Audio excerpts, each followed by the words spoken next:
Thank you. Well, this is our last program of the year, and I think we are ending it on a really amazing high note by having Neal join us. But I want to give you a little background first. Neal was born and raised in Western Michigan. He moved to the Monterey Peninsula in 1985 with his wife, Bettina. After 5 years as circulation business manager for a national magazine called Small Business Reports, Neal forged a 27-year career at the Pebble Beach Corporation with many titles: Golf Operations Manager, Director of Corporate Affairs, and then Director of Licensing and Special Projects. From there, in addition to his career, Neal became well known on the Monterey Peninsula for his historical research, lectures, and writing. His Pebble Beach Golf Links, the official history, was awarded the 1999 Book of the Year by the International Golf ING Group. And then his last book, which was The Ultimate Round, Pebble Beach Golf Links in 2015, also won an ING award. But many of you may know him for his writings in the weekly Pinecone, which was called History Beat, a column that, despite living in Florida since 2015, he continues to do that remotely and keeps us informed on all cool historical things in the Pinecone. We're very lucky.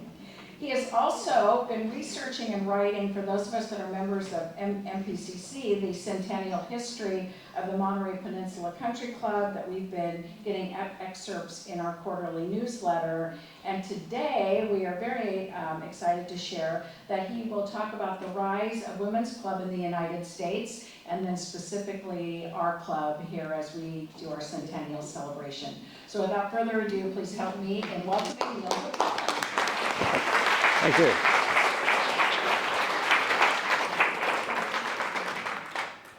So let's get the slideshow started again. And hopefully you'll still like me after this presentation. One of the things that you need to be cautious of anytime you invite a historian to talk about your history, he maybe finds some things you don't want to know. We're always going to improve. So it's been 5 years since I wrote this article for the History Beat, article number 52. Those of you who follow the Pinecone regularly know I haven't been regular in the Pinecone for a while now. I've been too busy with the Country Club project and working at Pebble Beach Company Archives, mostly remote still. But I actually came back for almost 2 years to work on the physical move of the Pebble Beach Archive. But this was the first history that I wrote on the Women's Club and its early days. And I found that there was an earlier women's club in Carmel, and I'm going, okay, I got to get this right. So I went to the Women's Club, and I'm not sure who it was that I talked to, but got the information that the club began in December of 1925, and this building opened in 1949. And I got this wonderful picture that nobody knew who the women were, but it was an early gathering of the Women's Club at the Pine Inn. In preparing this talk, I did a lot of deeper research and got some help from Tina Di Maria, who sent me some excerpts of notes on clippings that are in the archives here. Again, I'm writing this remotely, so I'm limited to what I can research. But one of the things she gave me was this famous quote: on December 6, 1925, 54 women met at the Pine Inn and signed their names as charter members of the Carmel Women's Club. I have searched and searched to find conclusive evidence of where this quote came from. The closest I could come is this article in the Pinecone from 1946, where Mrs. Saxton Pope read a brief history of the club, which in 3 more years will celebrate its 25th birthday, and it was on December 6, 1925, that 54 women met at the Pine Inn and signed the original papers as a charter. It's the earliest place I can find this quote. So I'm assuming that it was either Mrs. Saxton's history or research of this history in the papers that got you the quote that you've used in your publications for more than 75 years. So it's a wonderful tradition. is not history. Here's your history. The first meeting of the Carmel Women's Club was in December 1926. Oh.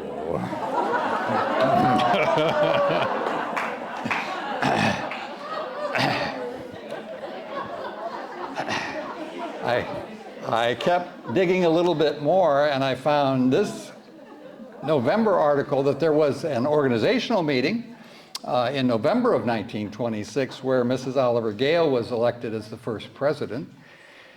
And she is, in fact, listed as your first president in your club records.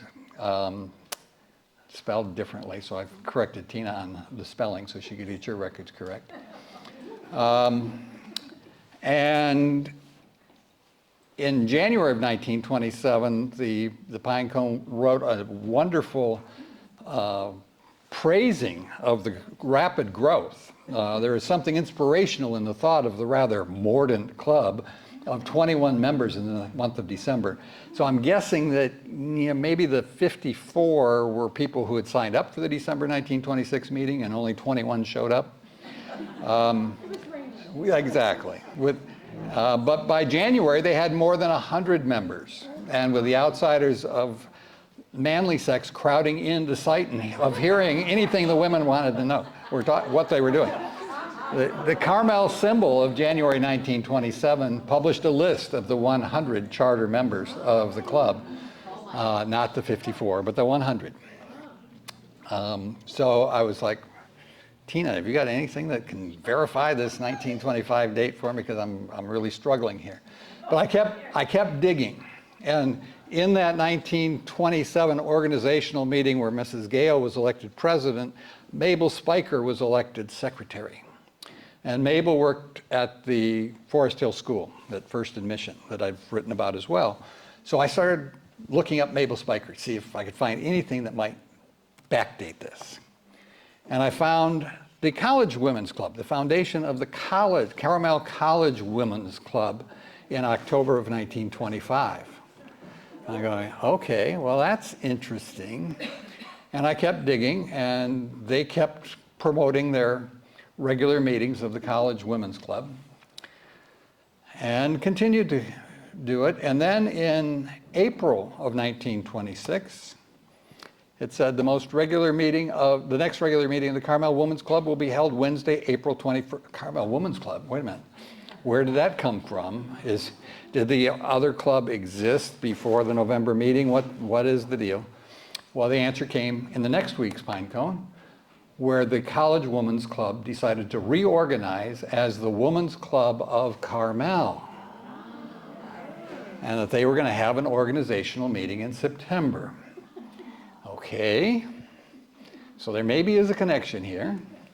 So they had their organizational meeting in September and decided to call themselves the Carmel Women's Club, your group, and it will hold its next meeting on October 4th at the Pine Inn.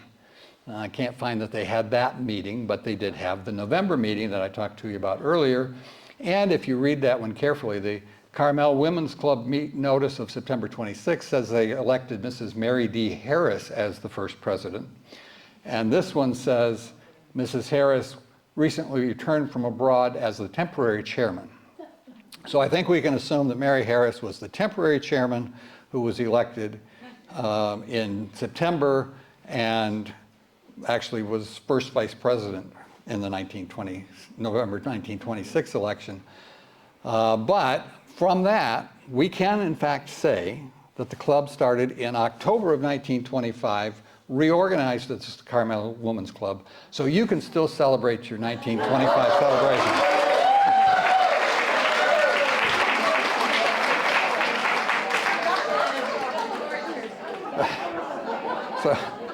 So I was happy to find something that I could relieve you of. You can decide whether or not you want to use 1925 or 1926. Tradition is a wonderful thing, so 25 isn't all bad. But I don't think you can really use that 1925 quote anymore. But again, tradition is a wonderful thing. You guys can do whatever you want. 100th year. Yeah.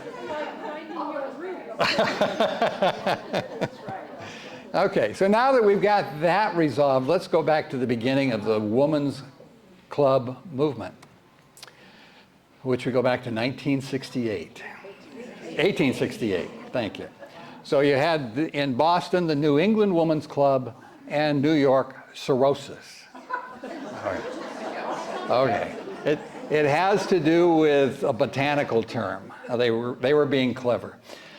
They both claim to be the first women's club. I favor Boston. Even though the earliest I can find for them is June 13th, 1868. They were an active group with a huge membership and some big names. Mrs. Ralph Waldo Emerson, Mrs. Julia Ward Howe, who wrote the Battle Hymn of the Republic. So this was a significant group. And their history, written in 1894, says that they were actually formed in February of 1868. Whereas Cirrhosis, there is no question of when they formed. They formed in April of 1868.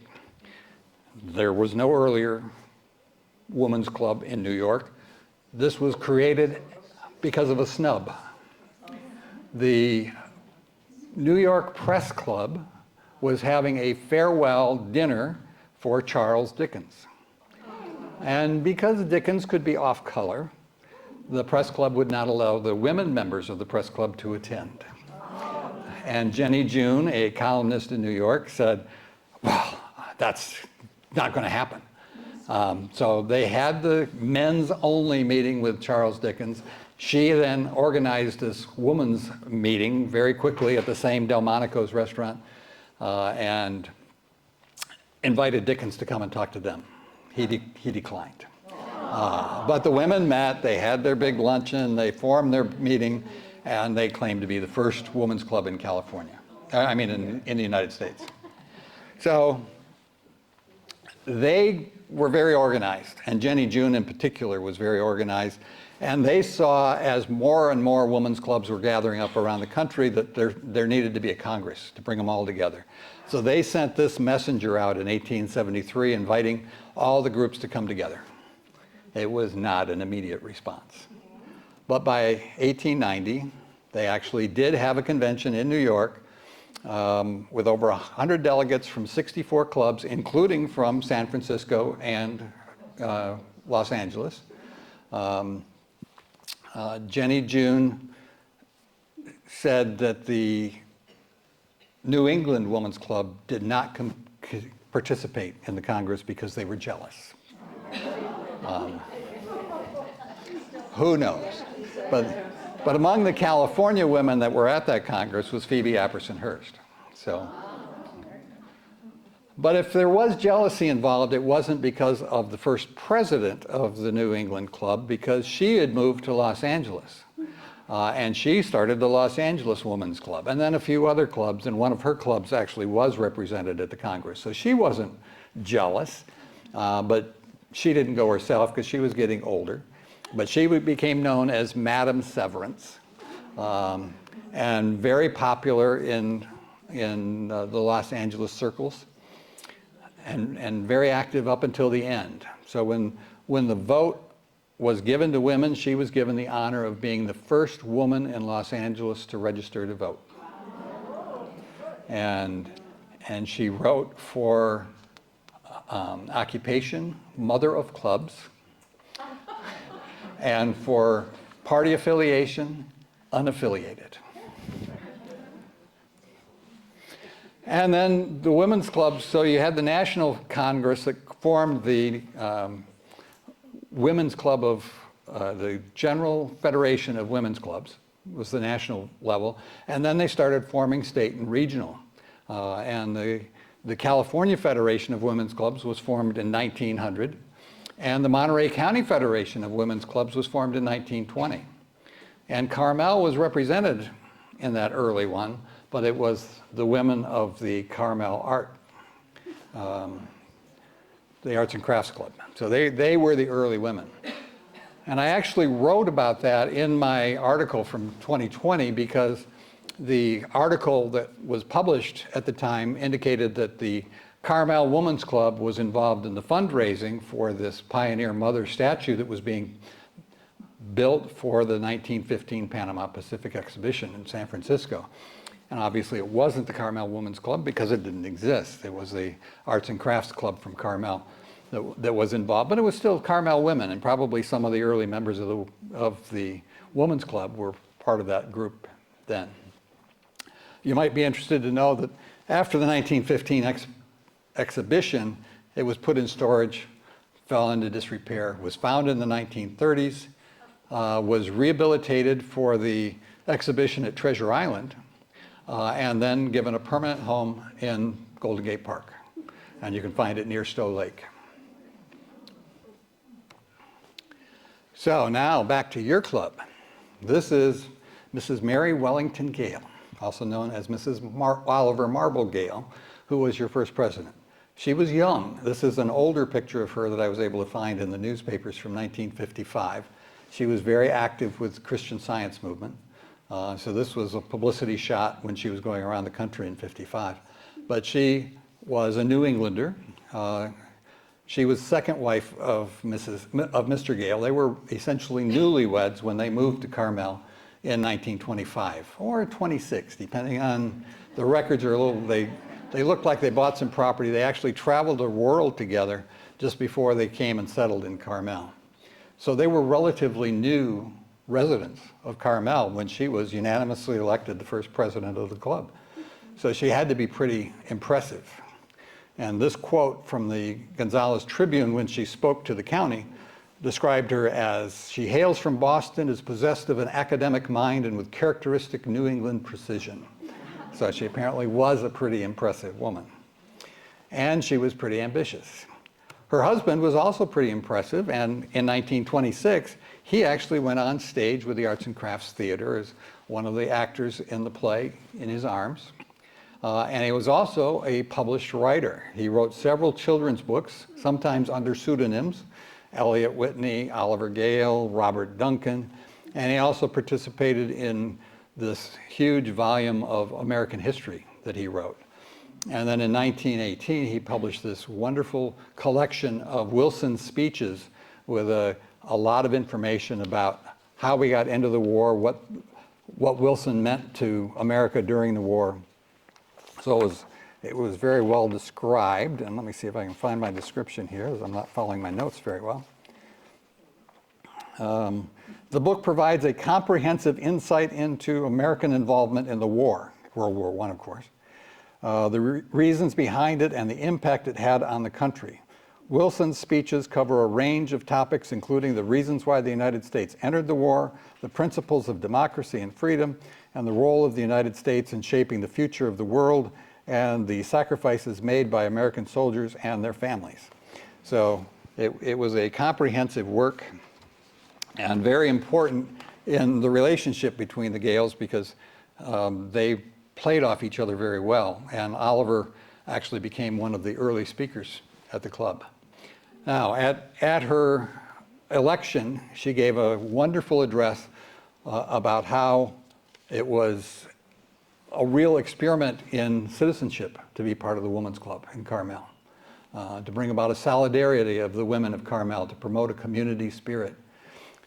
She talked about how we elect our trustees, which what we called city councilmen today, they called trustees then. We elect them, but do we continue to support them in doing the things they need to do? And that's something that we can do collectively as a women's club more than we can individually. So it was a real call to citizenship. And that in all of the studies in drama, literature, art, and music, that only makes us stronger citizens so that we understand the culture and we can be that much more impressive. So she truly was an impressive woman. And in December of 1926, she set up all these sections for the club with people in charge. So there was a civics section, a current events forum that was a bi-weekly forum open to everybody in town, not just for the women. The International Relations Committee, education, dramatics, literary and music, nature study, gardening, hospitality, house committee, publicity. It's enough to wear you out for a new club. And they didn't waste any time. The first forum was presented on December 16th. And Dr. Wilson Davidson, who was a retired Army surgeon who had served in the Philippines, spoke about the state of the American Union and particularly about the Philippines, while Mr. Gale spoke about the world and all the things that he was sensing from the world. They had a little disagreement on what the United States should do with the Philippines, but it was clearly a very interesting forum, and these continued on bi-weekly. So in January, she starts building her program, and in January she announces plans for the Carmel Women's Club to present an Institute of World Affairs conference. That's ambitious. In February, she presented a special forum at the Sunset School Auditorium with Argyle Campbell, who was the city attorney here and Monterey, and he was discussing the proposal for making Monterey County a charter county. Very controversial discussion at that point of history. And in March of 27, she realigned plans. After meeting with Stanford, she realized that their planned institute was too big for the club, that the club would continue to be a host. Some of the women would be on the planning level, but they needed a separate organization to make this institute really work. And then in May, she proposed a $100,000 bond to finance a new recreation center on Carmel Beach to replace the old dilapidated bathhouse. It would include a swimming pool, tennis courts, and a gymnasium. So if you're not familiar with the old bathhouse, this was the old bathhouse that used to be on Carmel Beach. Now you got to remember, when this was there, the last north-south street in town was Monteverde. Everything below Monteverde was beach. And this bathhouse went in the late 1800s. And by 1927, it was in pretty sad shape. Most people, including Perry Newberry, the famous mayor and outspoken citizen, wanted it gone. And the thought of replacing it, especially with a $100,000 bond, did not set well with the city leaders, especially the men of the city. Although it's important to know that when the Women's Club started, the women were in the majority, and the majority of the voters were women. And so it was an interesting time. Now, Mrs. Gale was already getting some gentle ribbing from the pine cone, like this Valentine from February of 27. To make the women against the men is to our thinking rank as sin. Why do you need a woman's club when a woman's club is a rolling pin?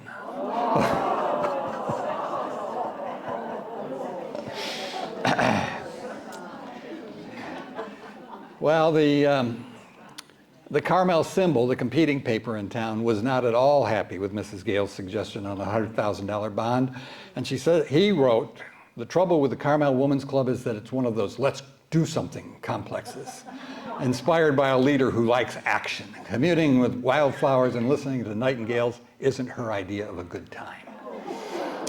Now, it's important to know that up until this time, the Carmel Symbol was basically the newsletter for the club. They were publishing everything that was going on with the club, everything, and all of a sudden, boom, Publisher Bassett had nothing more to do with the club. The club was not mentioned in the Carmel Symbol again until 1936. So it was a troubling time and a tense time, and the Gales left town. So June of 27, she's no longer your president. So assumedly your first vice president, Mrs. Harris, would have been your next president. There's no records. The club didn't have a minutes book back then. So there's no record of whether that really was the case, and we'll follow on with that. But I think it's interesting that they left town, and 2 years later, Mr. Gale published Karnak, the Lifebringer, which is kind of an interesting book about prehistory. But it's all about a man who chipped his story in pictures across the smooth face of a cliff and told his story that way. He discovered fire and the use of the bow and arrow, and how his startling innovations led the conservative members of his caveman tribe to drive him out into the wilderness. Yeah, think there was any kind of a dig at Carmel in this book? Well, let me assure you that in chapter 3 he says, life bringers, which he considered himself one, I'm sure, are as a rule looked upon as nuisances. We, general society, and probably Carmel in particular, want to be permitted to cling in peace to our old familiar caves of theology, politics, economics, and other social order without being disturbed. Our idea of heaven itself is a glorious and musical sort of place where everything is over and nothing more can happen. Whereas life is in fact in a state of flux in which nothing is ever crystallized or finished, a ceaseless discard, renewal, and refreshment, a forward march into the unfoldment, a vast experiment with good and endless experience with God himself, who is life and gives it endlessly. To be on guard against a changing life is to ward off life itself, to miss the very point and purpose of existence. So I think it clearly was a dig. I haven't gotten all the way through it. I found it while I was ordered a copy, and I've started reading it, but it clearly was kind of a dig at Carmel. And you have to remember that Carmel had just had Perry Newberry as the mayor in 1922, who won on the campaign trail as, if you want change, don't vote for me. So he was considered the backbone of Carmel, and both as mayor and later as Pinecone publisher, he had his sense. But very little was written about the Women's Club for the next several months, I mean. So Carmel Women's Club had their election of officers in 26, and you had Mary Day Harris was the first vice president, Letty Harvey was the second, Maud Arndt the third. One would assume that Mary would have become your president when Mrs. Gale left town. So who is she? Mary Day Harris was a Westerner, Midwesterner. She was born in Illinois, married a Nebraska man, followed him around because he was a successful businessman. He retired early at his doctor's recommendation, bought a stock farm in the Ozarks. She started writing magazine articles about life on the stock farm, and then they went back to Omaha in 1917 to be closer to family. Their son died during World War I, and a few months later, her husband died, so she's widowed. Her daughter, Celia, graduated from University of Nebraska in 1907, and they went to New York.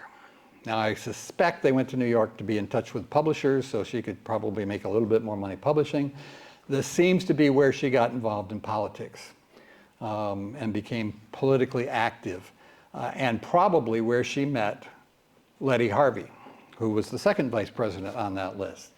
Letty and her daughter Gladys, who was about the same age as Celia, were from Menominee, Wisconsin, and soon the Harrises were in Menominee, Wisconsin, along with the Harveys. And if you're not familiar with Menominee, Wisconsin, it's about 250 miles north of Chicago and very cold in the wintertime. I can't imagine anything but a friendship would have forced these people to move to Menominee, where they became very active in the women's movement. Now, when Letty's husband died, she also became a widow, and then her daughter in Evanston, Illinois died, and they all four, the two mothers and the two daughters, moved to Evanston to help with the family there. And to give you an idea of how active Mary Harris had become, this is a quote from the Waukegan News when she was going to be a speaker at the League of Women Voters Conference there. So she was a woman of wide experience in public life and has a very fine sense of public values. To give you an idea of how wide a sense she had, she actually attended the national conference of the League of Women Voters in 1922 and 1923, went on to go back to the Menominee people and report on the 1923 conference. So she was well-traveled, very active in both the Menominee Women's Club and the League for Women Voters. And somehow she ended up in the summer of 1923 in Carmel. We don't know how, but we do have records that Mary and her daughter Celia were in Carmel renting a house on San Antonio. Then she actually, a letter that she wrote was on the front page of the 1926 Carmel Pinecone. And she became an active player, this is Celia, became an active player with the Arts and Crafts Club, and I suspect, as a graduate of the University of Nebraska, she was part of that college women's club that organized in 1925. And when they decided to become the women's club, Celia likely said, my mother knows all about women's clubs and she's a good organizer, so let's bring her in. And that's how she got elected as the temporary chairman at their first meeting in September of 26. Unfortunately, according to Mary's obit that was published in the 1947 Pinecone, she was not a full-time resident of Carmel. She lived in San Jose and came down for long visits, but was only a full-time resident for the last 2 years of her life. So maybe she was president, and maybe she decided not to be president, in which case it would have fallen to Letty, who was also a part-time resident because she had a primary residence up in Berkeley. Or it might have been Arndt or not. We have this interesting mystery. But in February of 28, finally, the Pinecone writes something about the Women's Club. And it's this wonderful roster of what they were up to, what their schedule was for the coming month. Doesn't mention anything about officers other than the parliamentarian.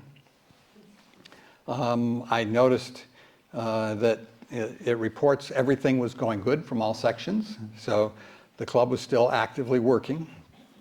Although I note that the forum that was bi-weekly is missing from the calendar. So whether that continued or not, we don't know. But then the Pinecone started talking about these are 3 of the things that showed up in the Pinecone that the women were up to. They were helping with the reception at the Harrison Memorial Library, that the garden section helped establish the garden at the library, and it was now turning maintenance over to the library directors. And in May, the civic section had taken the lead in getting all of the signs removed from the new Highway 1 between Monterey and Carmel. So good on you for that. And then we have this odd quirk.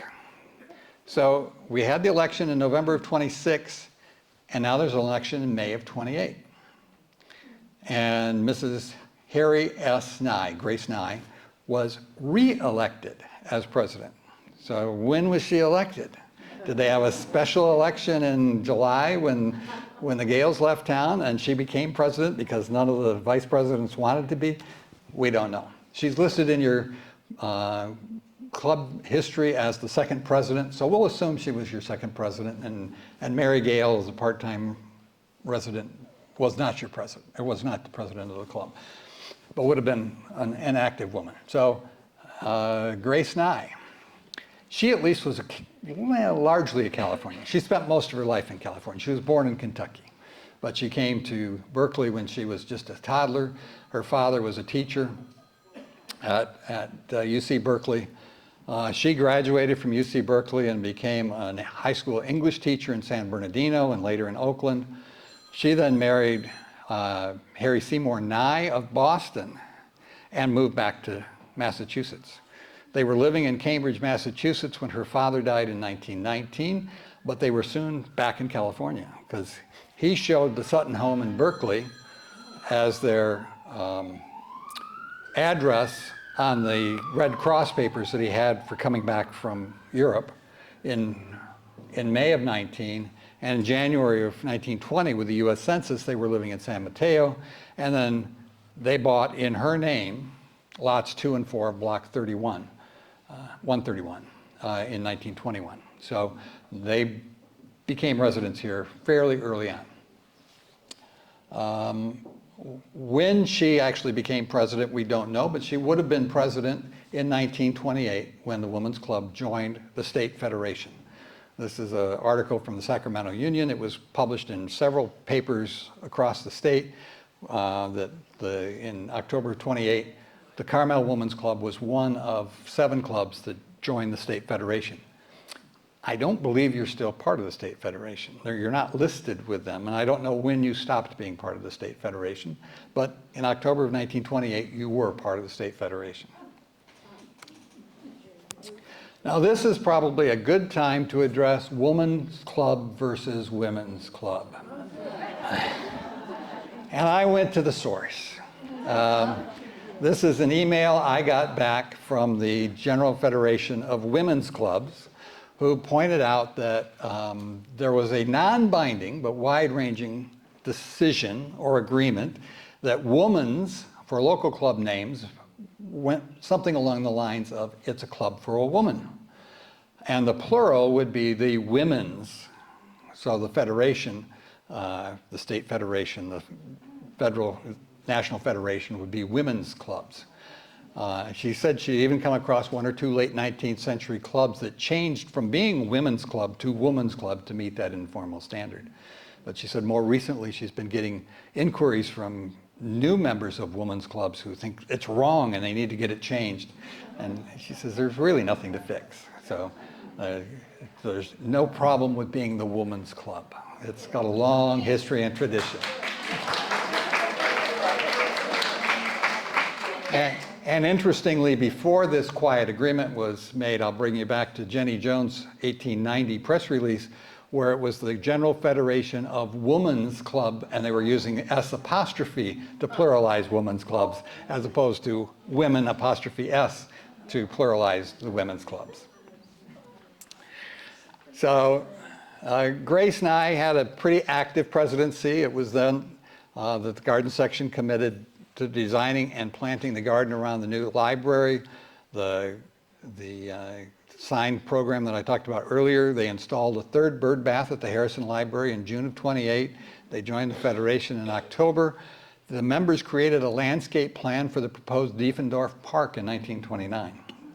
There was still a lot of debate. There's some people who thought City Hall should be built in Diefendorf Park. So that plan wasn't necessarily used. Whether it still existed when they put together the final plan, I don't know.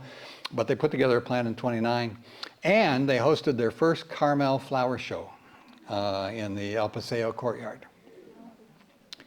So that was the beginning. The garden section was a very active section in the early days. Not only at the Harrison Library, but doing all kinds of things around town. They got more press than anybody else. Now, I'm not going to have time to run through all of your presidents or all of your history, but one more that deserves mention here is Hester Hall Schoeniger, Mrs. Joseph Schoeniger.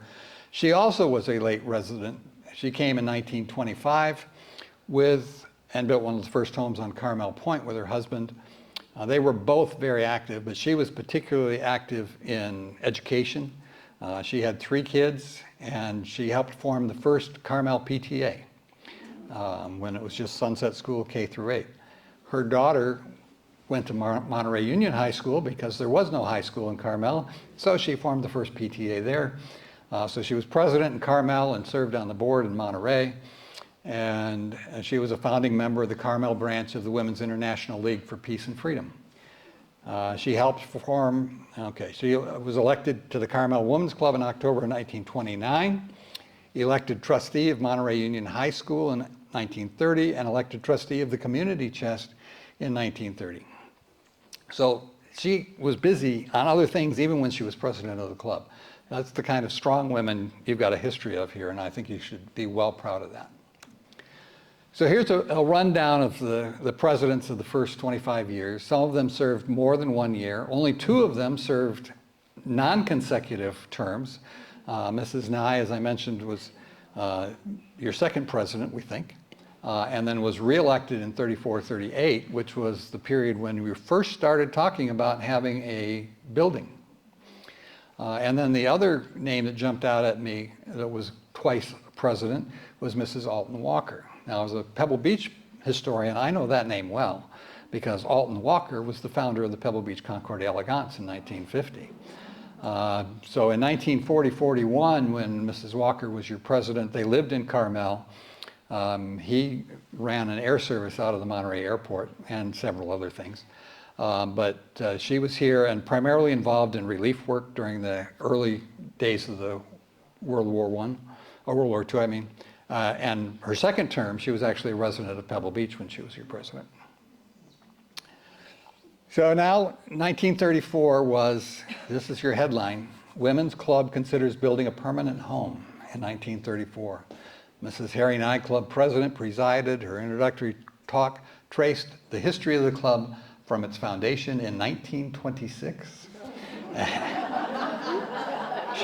She was a charter member. She was here from the beginning. Mrs. Paxton didn't move here until the late 30s. Oh well, anyway.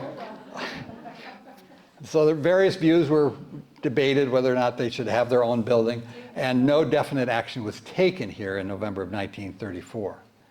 But a follow-up article in January of 1935 indicates the committee had actually been working for several months on this. They were going to move slowly and carefully, avoid hasty and ill-considered action, wanted to constitute no burden on the club and no loss of harmony in the fine air of cordiality among the club members. And they believed they could build and furnish the new home for $4,000. Now, I have to say, this was 1935. We're in the middle of the Depression. I'm not as surprised at the $4,000 price tag as the fact that they would even consider building a clubhouse during the Depression. There was just a lot going on, but they were convinced it was going to happen, and apparently they did have a nest egg. So, how slowly did they move? By February 15th, they had decided on a home for it, that it was going to be a 60-foot lot just down the street from here on Dolores, just south of 9th, one lot removed from the corner. And they had a sketch of the proposed building. The interior and the exterior was submitted and accepted by the club. Just a month after they were going to move slowly and not alienate anybody. Okay. Now, you look at the site today and you say, okay, doesn't seem to be too controversial, but it was zoned residential. And that was a bit of a problem because you can't build a social club or a business in a residential area. Now you look at that site and you're saying, wait a minute, the clubhouse is like right behind it and the church is right across from it. How could it have been a problem? And the women didn't see this problem. They thought they could understand it. They backed up their petition signed by 36 property owners in the vicinity, and they went to the council meeting to urge permission to be granted for the erection of a club. Because that's what the city attorney, Argyle Campbell, told them they needed. They were going to need signatures from the locals. So they did. They got the signatures, brought them to the city hall, and Argyle Campbell wasn't there. And John Catlin, former mayor and now councilman, and if you're not familiar with the name Catlin, he was the original blacksmith of the Forge in the Forest. And he said to the delegation that it is not our province to change these rules, and to quote City Attorney Campbell, it can't be done under the zoning law, and the council cannot interpret the laws even in that event, which didn't make Mrs. Nye very happy at all. And she said, if it were possible to get in touch with the city attorney, we might know better where we stand and perhaps get some action. He has broken one appointment and always seems to be elsewhere when needed. For this reason, we're appealing directly to the council. So they said, well, maybe if the attorney's at the next meeting, we can get this resolved. So they had the next meeting, and it wasn't resolved. Reported in the Pine Cone, city attorney and a delegation from the Women's Club carried on a lengthy three-sided discussion. It did not go smoothly. Several solutions were suggested by the city attorney, making of the plot affected into a business district, amendment of the ordinance to permit social clubs to enter the residential district, or temporary zoning of the club site and then changing it. But it was going to be rather complex technically, and probably require the use of an attorney, which again didn't make Mrs. Nye very happy. She said, well, if we're going to have to go to all that expense, we maybe can't afford to do this right now. And it just did not go well. You're putting us to more expense than we can undertake. And that's when they said, we're not putting you to that expense. The city laws are putting you to that expense. And we've just got to work it out. And after a lengthy discussion, it was resolved again to bring revamp the application, bring back a legal application with the present drawing and bring it to a public hearing. The public hearing didn't go as well as they expected either. And that was held in April, and a petition signed by 230 names protested the rezoning. And among the signers were 18 members of the women's club and several members of the board of directors. And it's like, wait a minute, you guys are going to keep harmony. So Mrs. Nye recapitulated her understanding of what the rules were and asked again for permission to build. The council chambers were packed, although very few people actually spoke. It was not a smooth meeting. Mayor Thornburg finally said, okay, I'll make a motion to approve the necessary amendment to the ordinance so that we can approve the project. Died for lack of a second. Later in the meeting, they had a unanimous decision to deny the project. So you didn't get your women's club in 1935. And then it didn't happen for a while because of the weak economy of the 1930s, leading into early World War II. So you had lots of delays, and World War II included rationing, which would have made it almost impossible to get materials to build a clubhouse. But instead, you got active with Bundles for Britain, which was an international program. Depending on your source, it was probably started by Mrs. Winston Churchill, and they encouraged help from all over the world to provide for the needy in Great Britain who were being bombed by the Germans. And the club here started raising funds, and they had teas, and they gathered blankets, and they gathered clothes, and they were very supportive of this whole project. Here's an article that I found from January of 1941 that says the Women's Club has already raised enough money to pay for the first installment of an ambulance to be the gift from the women of Carmel to the British people. A few months later, they had more than $1,000 that was going to be used to purchase a fully equipped mobile canteen. So now did they change their priority from ambulance to canteen? I think so, because I found this September 1941 article with a letter back from the campaign headquarters saying that the $1,500 that they sent in was being wired to London for the purchase of the mobile canteen. So it was a big gift, however you cut it. The Women's Club, Mrs. Burley Hall Murray was the one who launched the first Bundles for Britain tea, and she continued. So your club took a break like it does now. So after the May end of the season, she continued working on the Bundles for Britain, and it grew. So she had a storefront on Dolores where people could bring things. As America got into the war, the project grew from Bundles to Britain for Bundles for Blue Coats, which were Navy sailors, to Bundles for America. And it had its own organization. A lot of the women's members were part of that organization, but as a separate organization after 1941 that continued to raise money to help the people of Europe. And then as that was winding down, while the war was still going on, the women launched a building fund.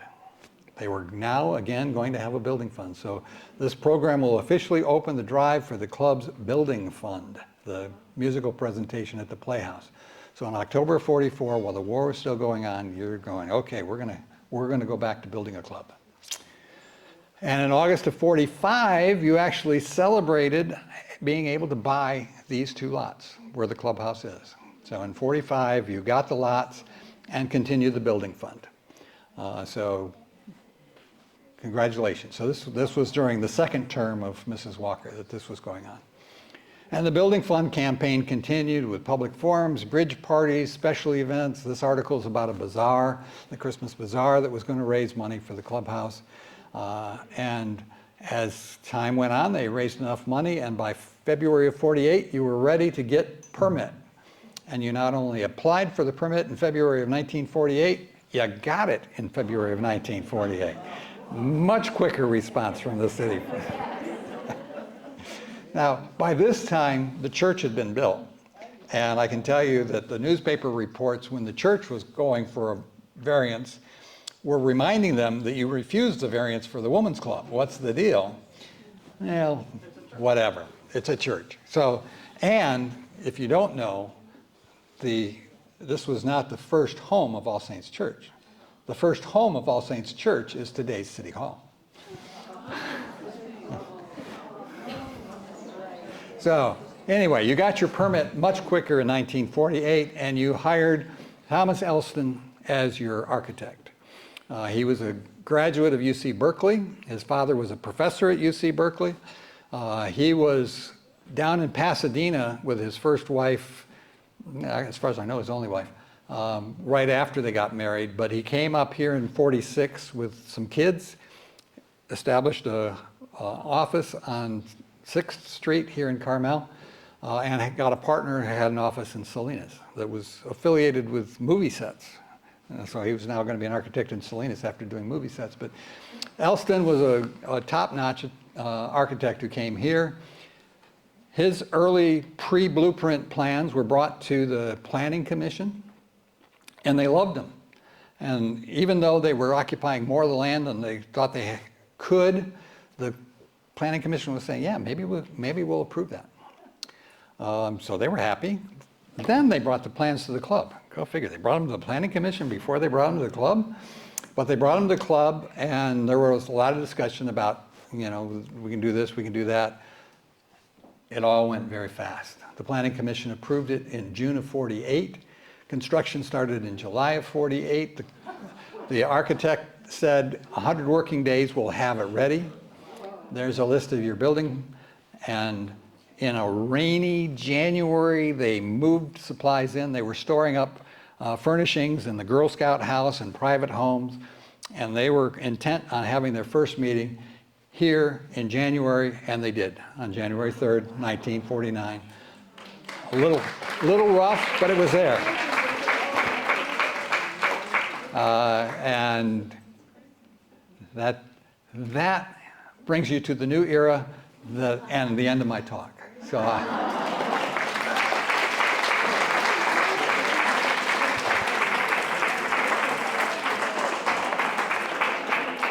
Thank you, Neal. I'll get that out of the way. So, because we are celebrating our 100th year a little early, we're giving you a pre-birthday celebration of a centennial mug. And Very so good. Enjoy it. You know, the Japanese celebrate their birthdays the year before it happens, so we're doing the same thing. We're into our 100th year.